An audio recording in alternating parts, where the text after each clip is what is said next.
Hello, everyone. I hope you're all doing well and in the mood for a mystery today because I'm here with a review of BookCraftedReviews, The Silent Patient. This book was published in 2019 and received overwhelmingly positive reviews, so it's quite likely that you've heard of it before. Many have described the book as a psychological thriller, which I didn't know exactly what that was because I'm not really familiar with the genre.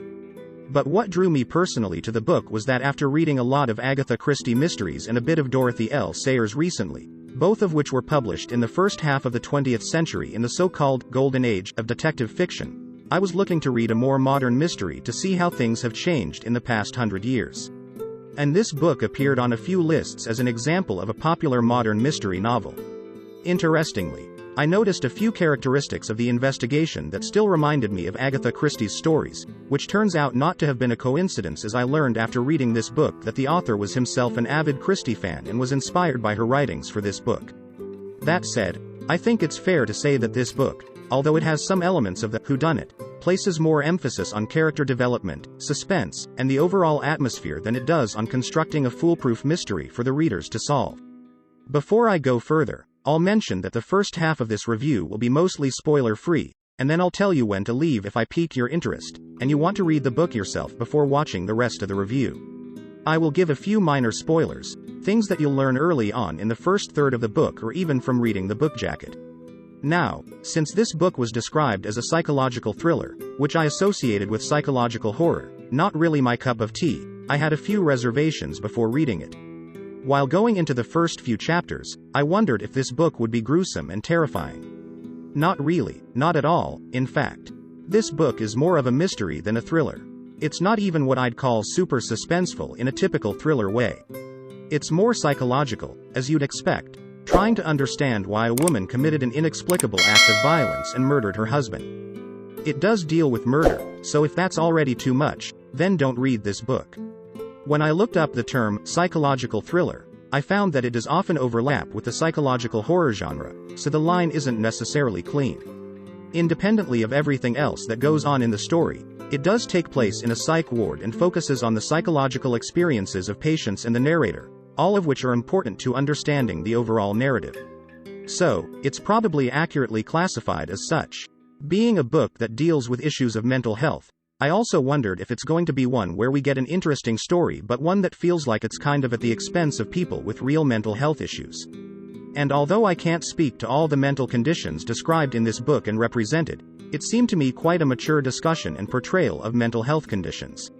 In fact, given that the work and often the failings of mental health specialists are front and center in this book, one might also ask, do we see the mental health profession portrayed too cynically? And I'm fine with some of the psychiatrists not being the best people and not being the most professional, as long as it isn't suggested that this is representative of all real-world psychologists and psychiatrists. And it isn't. In addition to some psychologists and therapists that we inherently dislike, there are at least a few who we respect and who seem to really put their patients' needs first. In fact, I actually really enjoyed certain parts of the mental health discussion. Although this is kind of weird for a thriller-type novel, I actually found some of the conversations, like between the narrator and his old therapist, to be quite therapeutic and inspirational in themselves. Now, I'm in a pretty decent place right now in terms of my own mental health, but having been through some less extreme mental health challenges myself, including depression and anxiety, I don't think it's something I would necessarily have been able to appreciate quite as much. And as someone who's a chronic overthinker, I just don't think it would have been good for me at a time when I was deep in depressive thinking to read this book. Obviously, it's everyone's judgment, and you know yourself best. It's going to depend on your own circumstances, but just take care of yourself if you're reading this book. I encourage you to put it down and come back to it later if you find any of this discussion of mental health hitting a little too close to home for you. So, in this book, we're trying to understand why a woman named Alicia murdered her husband for reasons that we simply don't understand. At least, not based on our own knowledge at the start of the story. They had a pretty happy marriage, and beyond that, there's another puzzling aspect of the mystery, which is that she's not spoken since the incident, thus giving the book its name, The Silent Patient. She now resides in a mental ward for patients, mostly criminals, I think, deemed potentially dangerous to themselves and to others, where she sits in complete silence, although she's prone to the occasional outburst of violence when provoked. The narrator, Theo is a therapist, and he's come to the mental ward specifically because he thinks he might be able to figure out what's vexing Alicia. We learn pretty quickly that he's kind of obsessed with Alicia's story to an extent that we can probably recognize as inappropriate, leading us to begin questioning his own judgment, both as a therapist and as a narrator. And it's interesting because our detective, so to speak, is not really even a detective, but a therapist. We get the sense that it's not really supposed to be a detective story at all, but the narrator is turning it into one. We also kind of respect the narrator, at least I did, because this interest in Alicia feels, at first, like a sort of very normal human empathy. This desire to understand why someone is so utterly mentally troubled, even someone who committed a terrible crime, to feel sorry for her, whatever brought her to that breaking point. It's also not totally a secret that Theo is overstepping his bounds in his relationship with this particular patient. He himself acknowledges from the start that he's behaving inappropriately, and he's not even the only one guilty of this.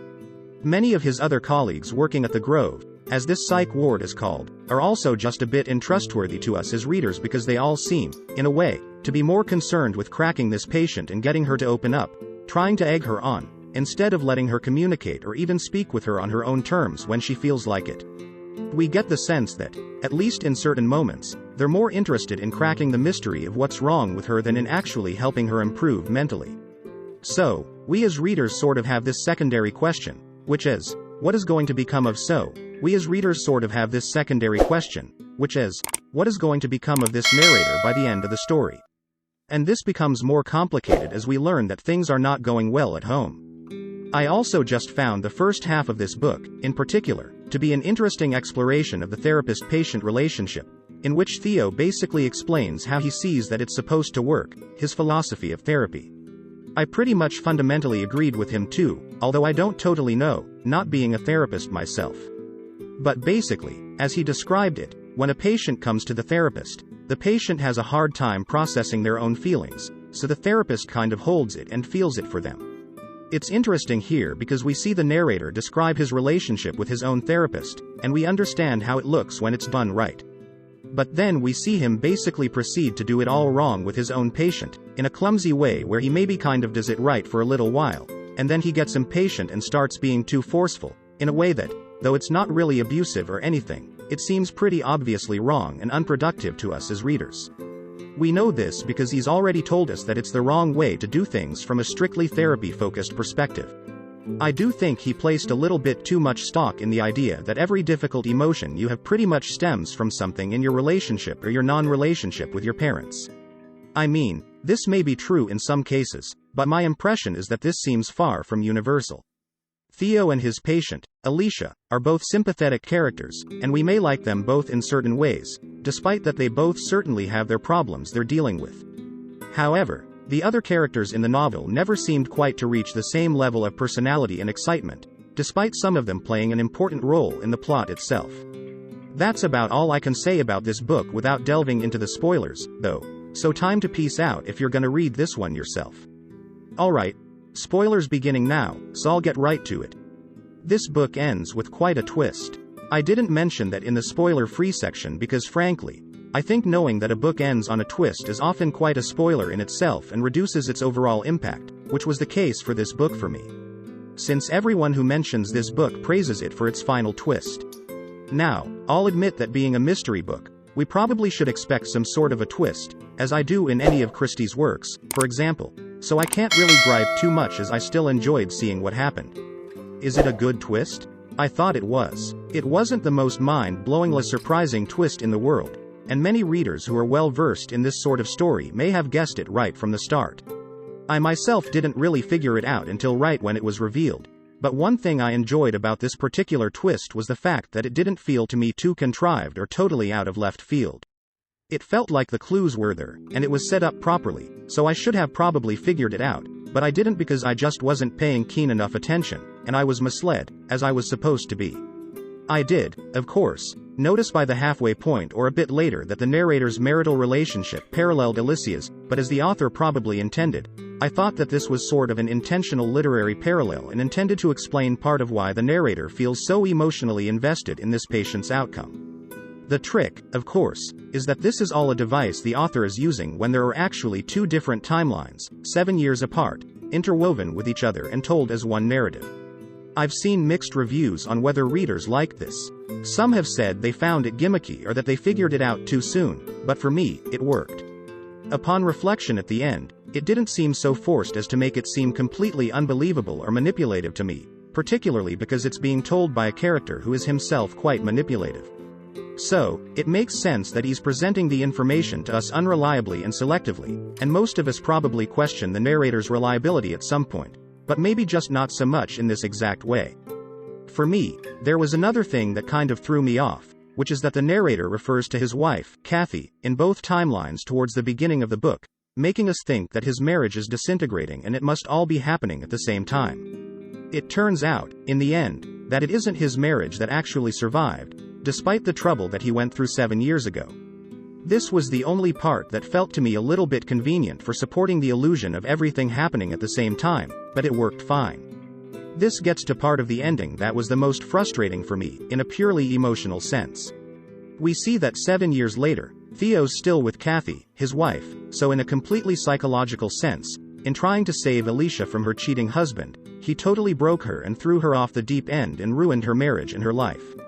While in his own parallel situation, his marriage may not have thrived, but it was far from absolutely ruining his life situation, even if the whole murder thing kind of turned him into a nut. Obviously. Now, what about the whole overall mystery investigation?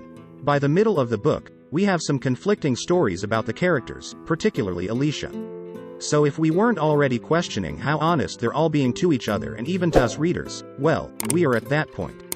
Honestly, though, the Agatha Christie-esque elements of this book, including all these brief investigations of other people who may have had a motive in the murder, weren't one of the strongest parts of the novel for me. I mean, don't get me wrong, it was important investigating these leads, especially because they served to distract attention away from Theo's own involvement. But some of them fell a bit flat in that aside from maybe some of the other therapists, none of the other relatives and characters outside of the hospital really reached the level of serious suspicion in my eyes. Maybe more importantly, though, I found these sections where Theo was investigating Gabriel's brother's connections, for instance, to be weaker because they distracted from the overall mentally hazy, gloomy atmosphere of the psych ward and almost even lightened things up a bit too much for me. I wish the author had instead leaned a bit further into the character development of some of the stronger characters, like the doctors at the psych ward, because the development of Theo and Alicia, in particular, is one way in which this novel stands out from its inspirations. In Agatha Christie's works, there's also this emerging question throughout the novel as we learn more about what Alicia was going through. Should we trust Alicia? We're supposed to feel bad for her since no one's listening to her about the strange man she sees following her around. But it's also complicated because she did have a history of paranoia and mental health issues. Of course, to be totally fair to Alicia, that shouldn't absolve others from guilt. Like, they might doubt her with reason, but they should absolutely be looking to take extra special care of her, and her husband clearly wasn't doing that. As for me, I wasn't really sure whether to believe her, but by the time we kept coming back to her story again and again, and no one was believing her, it just made sense at that point that she had to be telling the truth, if only because it seemed necessary for an interesting ending. I also have one sort of small literary gripe about the whole silent patient idea, which is that Alicia is not really a silent patient to us in the story. I mean, maybe I'm just nitpicking, but from the very start of the novel, we get glimpses into Alicia's diary that are often revealing more than what the narrator himself knows. Not only that, but they're showing Alicia's own impressions rather than forcing the narrator and the reader to make our own conclusions about what the silent Alicia was thinking. I feel like this just slightly undermines the premise of having a patient who we presume is so mentally traumatized or something that she cannot and will not speak, and it keeps Alicia from ever really being a truly silent patient. Now, you could argue that the importance is not that Alicia is and always was silent, but that there's a before and after, that there was something that happened to make her become silent, and we have to figure out what that is. But it's still a bit weird because the reader is placed at an advantage even over Theo right from the start. Like, we as readers might not know everything about Alicia, but we at least know something from her diary. Like I said, this was the way the author chose to do it, and it's a small gripe, but I'm curious how this book might have looked if Alicia was not immediately given her own voice in this way. So, that's all I have to say on The Silent Patient. I enjoyed the book a lot. It was a pretty quick read, and it was something a little different than the other stuff I've been reading lately. Have you read this book or anything like it? What did you think? And remember, if you'd like to hear any more of these weekly reviews on this or a whole variety of other topics, don't forget to like and subscribe. Until next time, bye and happy reading.